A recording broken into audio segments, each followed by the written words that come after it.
कहानी शुरू होती है 1835 के स्पेन में। कुछ कैदी होते हैं जिनको गोली मारने ले जाया जा रहा होता है।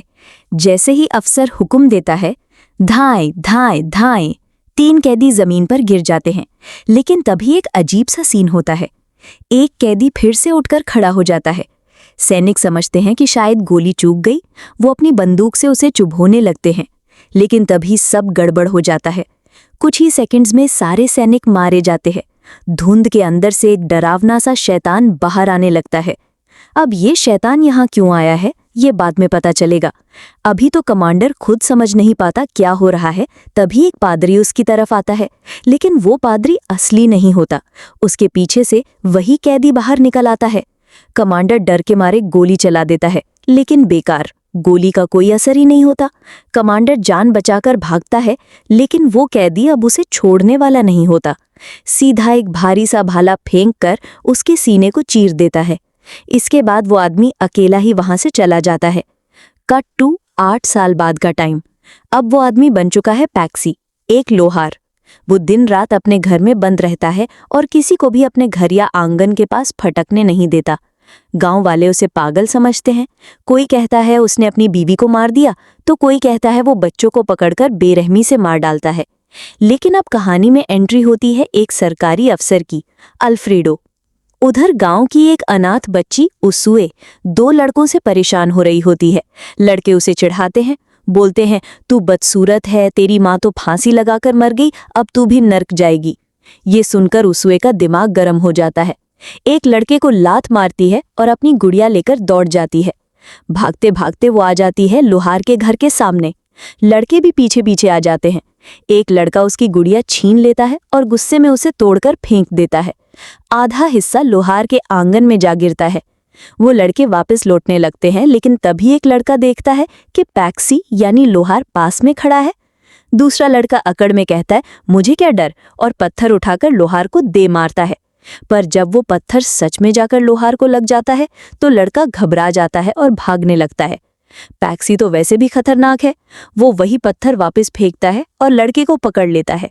लड़का डर से कांपने लगता है, लेकिन पैक्सी उसे छोड़ देता है। पर अब पैक्सी की जासूसी हो रही होती है। सरकारी अफसर अल्फ्रेडो गांव वालों से कहता है उसके पास 12 किलो सोना है, अगर रास्ता दिखाओगे तो सोना तुम में बांट दूंगा। 3 गांव वाले लालच में आ जाते हैं। अल्फ्रेडो के साथ लोहार के घर पहुंच जाते हैं। दरवाजा भारी चेन से बंद होता है, लेकिन सोने की चाहत में वो कुल्हाड़ी मार के दरवाजा तोड़ देते हैं। वो अंदर घुस जाते हैं और देखते हैं पूरे आंगन में क्रॉस लगे हुए हैं। एक गांव वाला दरवाजा खटखटाता है, बोलता है सरकार से आए हैं, दरवाजा खोलो नहीं तो तोड़ देंगे। पैक्सी दरवाजा खोल देता है, लेकिन तभी एक आदमी बेकाबू होकर फंस जाता है आंगन के बड़ा सा ट्रैप में। पैक्सी हथियार पहनकर बाहर आता है। एक गांव वाला लड़ने की कोशिश करता है, लेकिन पैक्सी उसे धूल चटा देता है। 2 गांव वाले डर के मारे भाग जाते हैं, पर जो फंसा होता है उसका डर और भी बढ़ जाता है। पैक्सी उसे ट्रैप से आजाद करता है और कहता है भाग यहाँ से।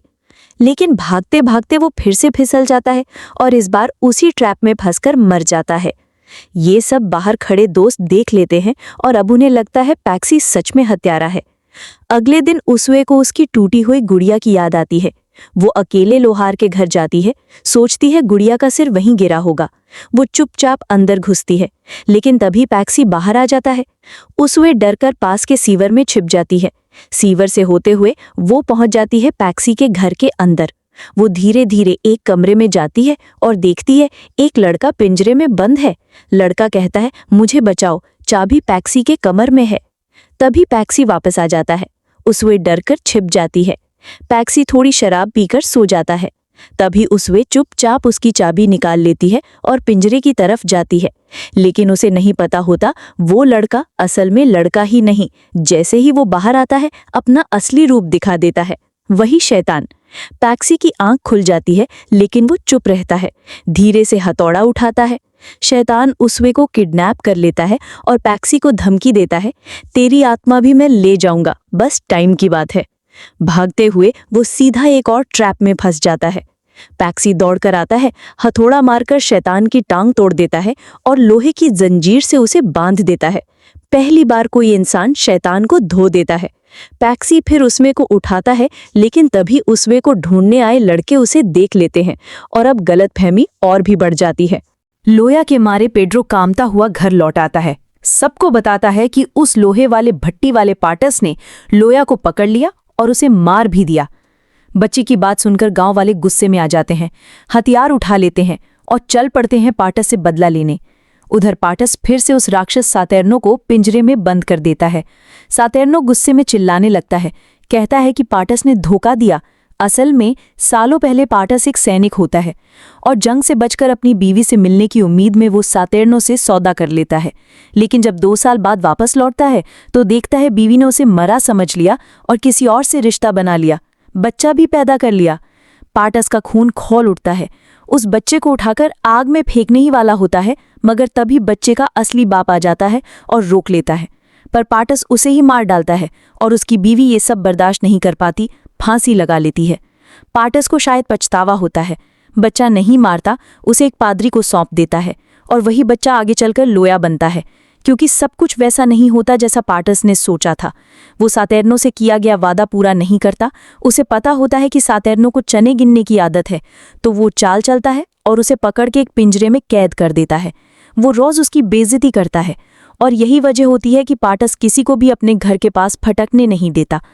अब पाटस लोया को वापस भेजने ही वाला होता है, तभी गांव वाले उसके दरवाजे पर आ धमकते हैं। पाटस लोया को छोड़ देता है। लोया सबको बताती है कि पाटस ने उसे कुछ नहीं किया, मगर अफसर के भड़काने पर लोग मानने को तैयार नहीं होते। पाटस थोड़ा लड़ने की कोशिश करता है, लेकिन सामने भीड़ बहुत बड़ी होती है। उसे पकड़ के बांध दिया जाता है। अफसर कुछ लोगों को साथ लेकर घर के अंदर जाता है और बाकी लोग बाहर रुकते हैं। अंदर पाटस को कुर्सी से बांध दिया जाता है और अफसर पूछता है कि सोना कहाँ छुपाया है। फिर वो सातेर्नो के पास जाता है। सातेर्नो उसे बहलाने की कोशिश करता है, कहता है उसे पता है सोना कहाँ है, मगर अचानक सातेर्नो का असली नाम ले लेता है और अपनी पहचान बताता है। सातेर्नो की जान निकल जाती है, क्योंकि वो जान जाता है कि सामने खड़ा आदमी कोई और नहीं बल्कि नर्क से आया मौत का दूत है। दरअसल सातेर्नो की नाकामी के चलते ही उसे खुद आना पड़ा और वो पाटस की आत्मा ले जाने आया होता है। वो हुक्म देता है कि पाटस को फांसी पर लटकाया जाए। तभी छिपकर आई लोया देखती है सब कुछ और सातेर्नो कहता है कि वो पाटस को बचा सकता है, बस एक शर्त पर, उसे आज़ादी चाहिए। लोया मान जाती है। पाटस की जान बचाने के लिए कुछ भी, सातेर्नो जोर से चिल्लाता है और जैसे ही मौत का दूत ध्यान हटाता है, लोया घंटी उठा लेती है। घंटी की आवाज़ से मौत का दूत अपनी असली शक्ल में आ जाता है। उसके साथ खड़े लोग डर के मारे रस्सी छोड़ देते हैं और उसे गोली भी मार देते हैं।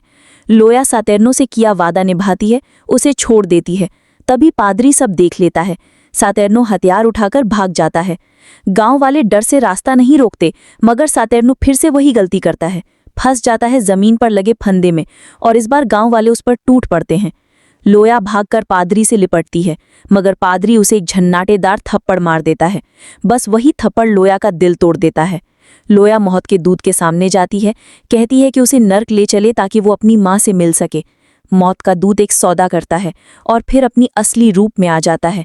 भाले से लोया की आत्मा छीन लेता है और लोया की ठंडी लाश वहीं छूट जाती है। पाटस उसे उठाकर पकड़ता है और उसके मन में एक डरावना विचार आता है। वो सातेर्नो के पास जाता है, कहता है कि उसे नर्क ले चल। सातेर्नो मान जाता है, क्योंकि लोया ने पहले उसकी मदद की थी। पाटस अपने बनाए गए सोने के भारी भरकम घंटे को उठा लाता है और भाला सातेर्नो को दे देता है। सातेर्नो भी मौका नहीं छोड़ता और भाले से पाटस के पेट में वार कर देता है। जब पाटस होश में आता है, चारों तरफ चीख पुकार मच रही होती है। चारों तरफ राक्षस अपनी फौज को लाइन में लगाए नर्क के गेट से भेज रहे होते हैं। सातेर्नो कहता है, तो मेरा कैदी बनकर चल, तभी बच पाएंगे।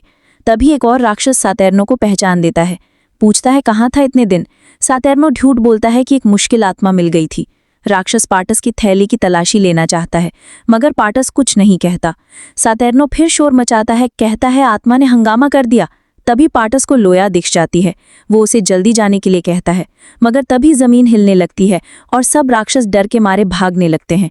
नर्क का राजा, वही मौत का दूत, वहां आ जाता है। पाटस जल्दी से चने का डिब्बा फेंकता है, मगर वो टूटता नहीं। दूत भाला उठाता है, लोया डिब्बा उठाती है और उसे गिरा देती है। दूत नीचे बैठकर चने गिनने लगता है और तभी नर्क का दरवाज़ा बंद होने लगता है। सब आत्माएं भागती हैं, क्योंकि अगर दरवाज़ा बंद हो गया तो सब मिट जाएंगी। पाटस एक फैसला करता है, वो नर्क में रुककर उस दानव से लड़ेगा ताकि लोया का पुनर्जन्म हो सके।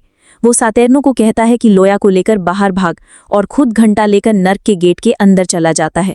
जैसे ही दरवाजा बंद होता है, पाटस घंटा जोर से बजा देता है। इधर इंसानों की दुनिया में लोया फिर से जिंदा हो जाती है। सातेर्नो गांव वालों को बताता है ये बच्ची चुनी हुई है, तभी तो नर्क ने भी इसे लौटा दिया। वो कहते हैं अब इसे अच्छे से रखना। सातेर्नो अब इंसानों की दुनिया में घूमता है एक नौजवान बनकर। रास्ते में घोड़ा गाड़ी रोकता है और गाड़ी वाले को एक कहानी सुनाने लगता है। कहानी का नाम होता है नर्क का लोहार।